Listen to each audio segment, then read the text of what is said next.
What do you got? Standouts to you tonight? Anybody that really head and shoulders above everybody else? Yeah, obviously the heavyweight. That guy,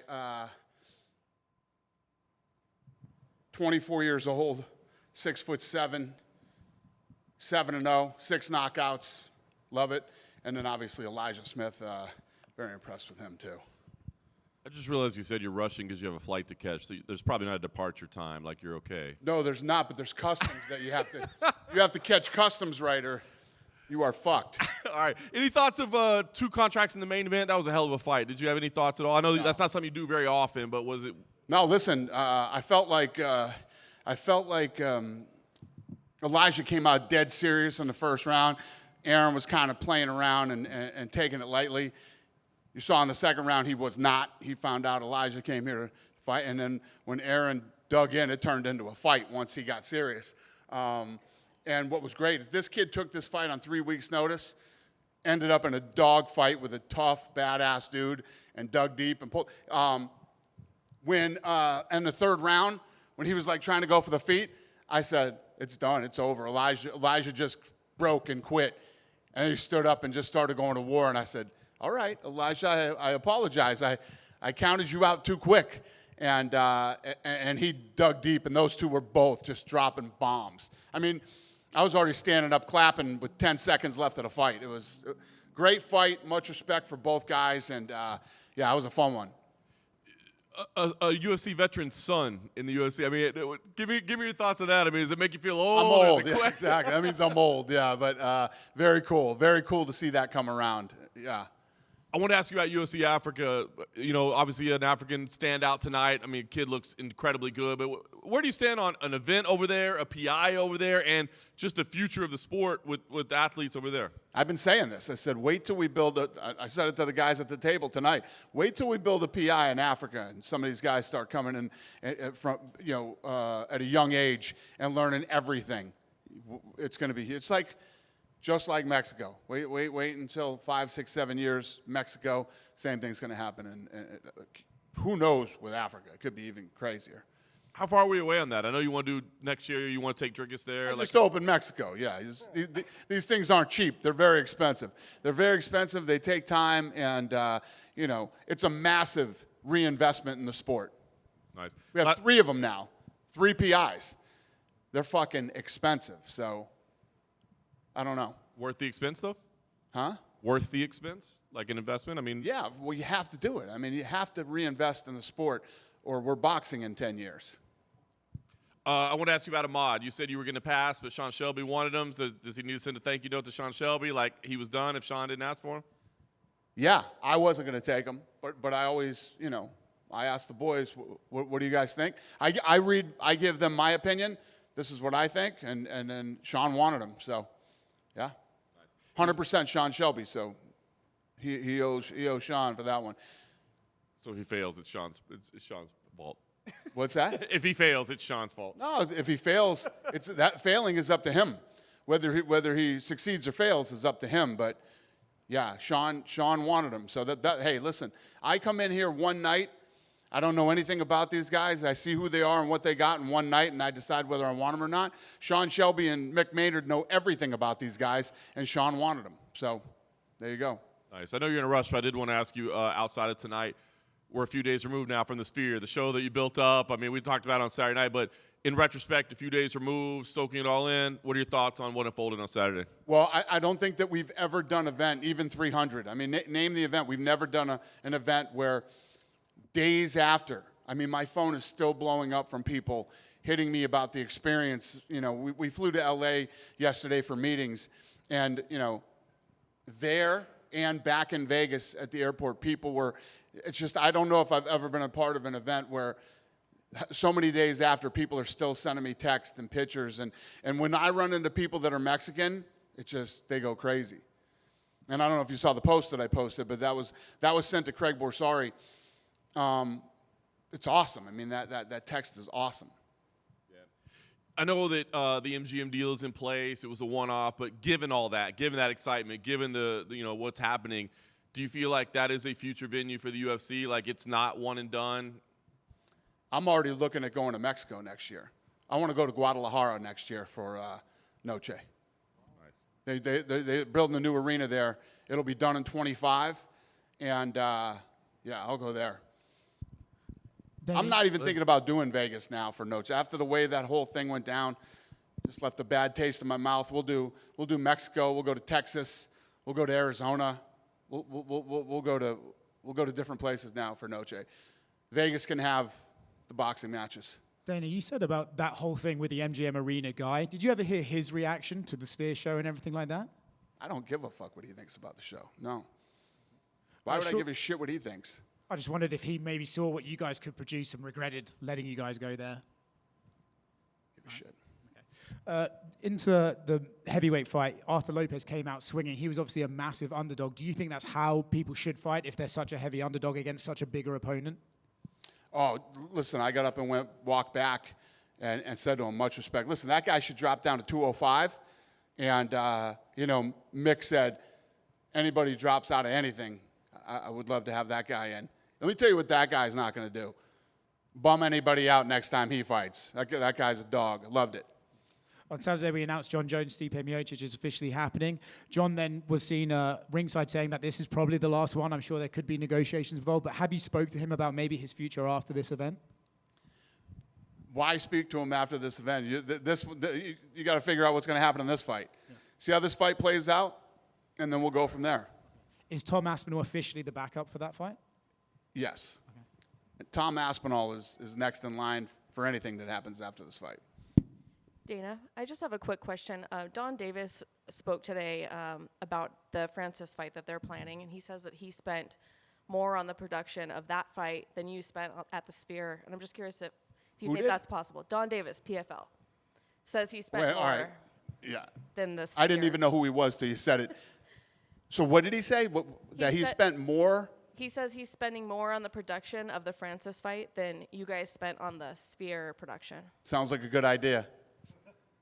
Anyway. Good for him. Good luck. Hope it all works out. Thank you. Yeah. Dana, do you have any report on Aido? He got taken away on a stretcher after that ground and pound. What about him? The guy that fought Gauthier. Do you have any report? Yeah. Listen, you see his eye? He's definitely got a broken orbital or, it's something with his orbital. No doubt about it. And he had trouble walking out, so Yeah. His whole eye was. But I mean, when he went back, his whole eye was this big. Yeah. Yes, I saw that. But mentally, I mean, broken his brain, orbital. Broken orbital. Okay. Sure, he was dizzy. Can't see out of one eye. Yeah. Okay. Broken orbitals are fucking painful. Just a couple quick ones from me.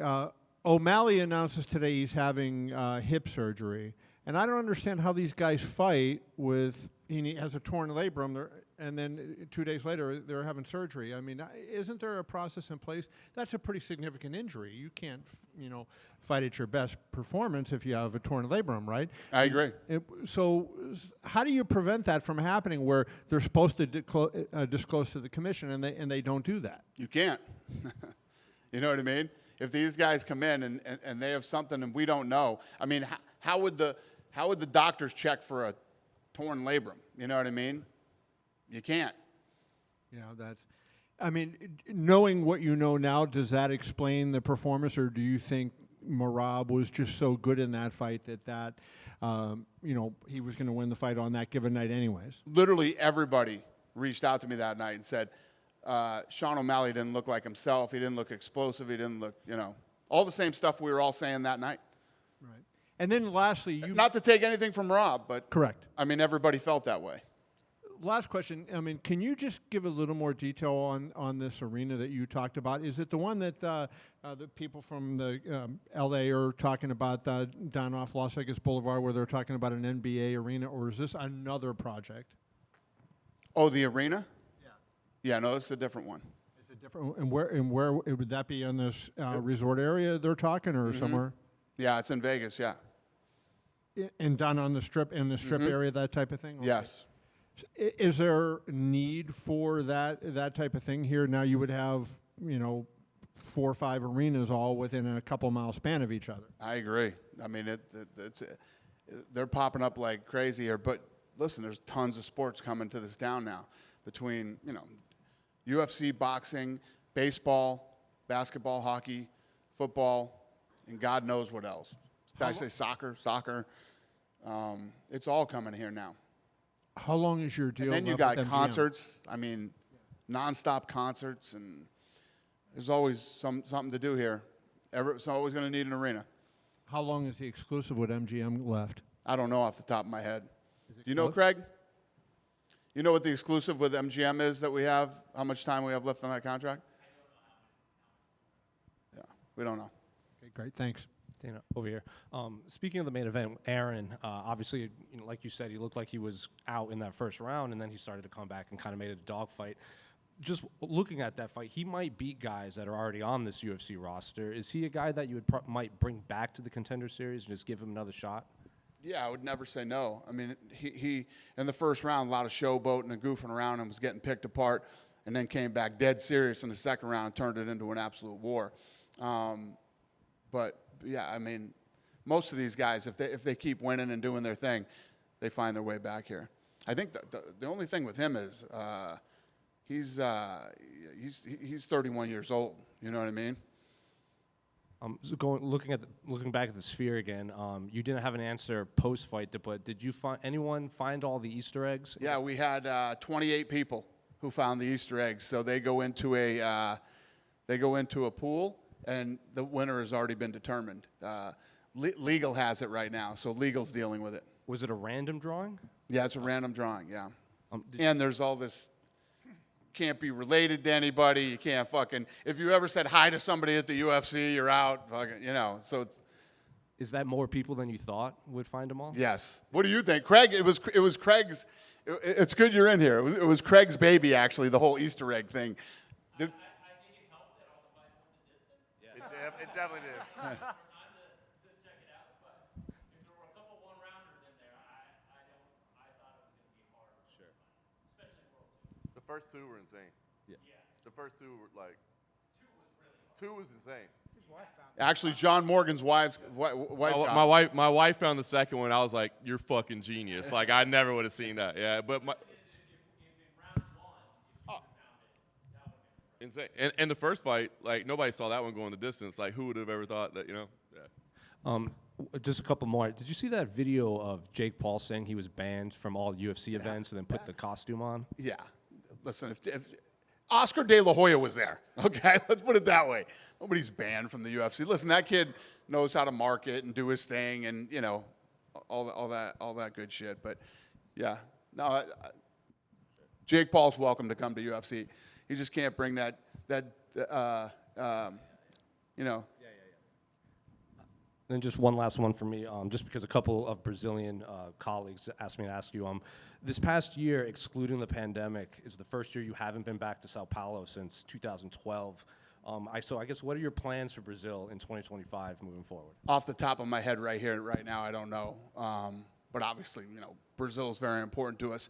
And we're actually working on a big deal right now down in Brazil that hopefully we'll announce here pretty soon. So Brazil's very important market to us. What kind of deal? Like a TV deal or what? I'll let you know when we get closer. I don't want to throw any shit out there when you don't want to throw anything out there when nothing's done.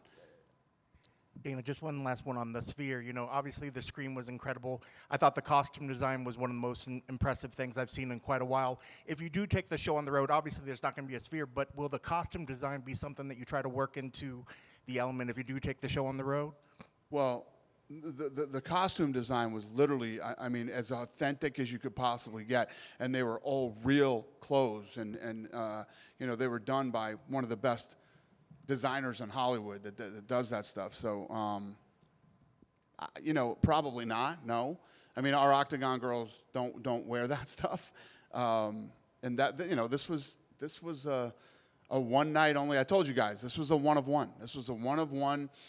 If you went and you got to experience it, we did pull off translating it onto television, but it's definitely not like being there. If you were there, it was. I mean. I was involved in this thing from fucking the inception till it went off that night, right? When I first went to the first, and I said this before, when I went to the first rehearsal. I guess we would call that a rehearsal. For the first time that we went in there, I had, let's just say I had a load on me, man. I was stressed out.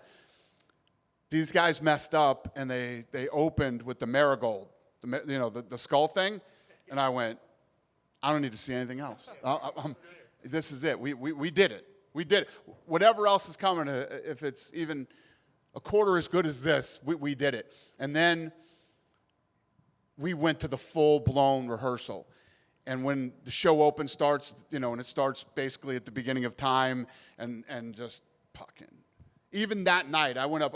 So I had a box. I had my family in a box, and we went up I sat up in the box for the whole open until like the marigold one, right?